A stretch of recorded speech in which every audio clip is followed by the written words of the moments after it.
夏天行山原來有咁多好處，當中亦都有一啲嘅注意事項嘅。如果你係成日容易感冒，冬天容易手凍腳凍，又或者夏天成日喺冷氣房工作，又或者覺得自己成日攰，瞓極都唔夠，咁我就會建議大家夏天去行山啦。首先講下點解夏天行山好處多。第一就係夏季屬於陽氣最旺盛嘅時候，所以亦都係補陽氣、排汗去濕、增強免疫力嘅最佳時機。第二點就係容易感冒嘅人喺中醫角度都係屬於肺氣虛，毛孔就嚟係比較疏鬆，喺呢個時候行山會更加容易可以補氣，亦都有樹木裡面嘅養分嘅滋養。第三點，手腳冰冷嘅人其實通常都係氣血不足，又或者係成日唔開心、好大壓力，令到肝氣鬱結所引致。呢個時候行山，我哋會見到好多綠色嘅樹，綠色其實係對應我哋嘅肝臟，主我哋嘅憤怒。所以夏天行山嘅時候，除咗可以補肺，亦都可以疏肝解鬱。第四點，至於成日喺冷氣房工作嘅人，會吸咗唔少嘅寒氣，而皮膚亦都會比較乾燥，令到我哋嘅濕氣往內走，所以喺呢個時候就可以排寒去濕啦。第五點，至於成日都覺得好攰，通常同我哋脾虛、多思想，又或者肥胖濕重有關。行山嘅時候，我哋通常都會好專注，專注其實就係放鬆，所以好多人行山嘅時候都會覺得有一種好放鬆嘅感覺，甚至乎行完想瞓覺添啊！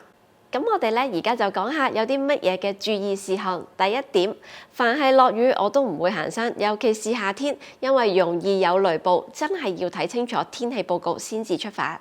第二點，而家大概5點鬆少少就會日出，最好嘅行山時間係早上5點到9點鐘左右。呢個時間嘅陽光唔會太猛烈。如果你係有一啲熟悉嘅行山路徑，亦都可以喺下晝4點後行。謹記11點到下晝3點就盡量少行啦。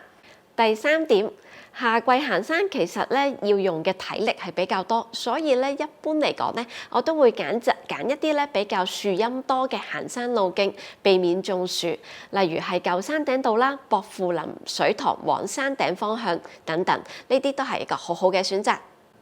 第四點，如果你平時唔太出汗，喺行山嘅時候亦都發覺冇乜汗出，要特別留意中暑。適當嘅時候就要取消行程。一般我都會帶一啲嘅鹽糖啦，又或者係藿香正氣水，以防身邊啦，又或者自己嘅朋友中暑嘅。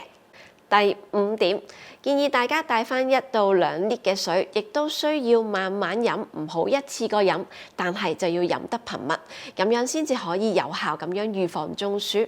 第6點，帽同埋一啲防曬用品係必須嘅。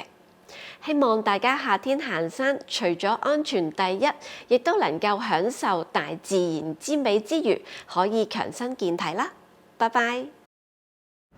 鍾意呢段片嘅，記得 like、share、comment 同埋 subscribe。如果有咩 topic 大家想聽，歡迎留言俾我。中醫或者身心靈嘅角度都冇問題，最緊要記得撳埋個叮叮鐘，咁樣你就唔會錯過每一段片啦。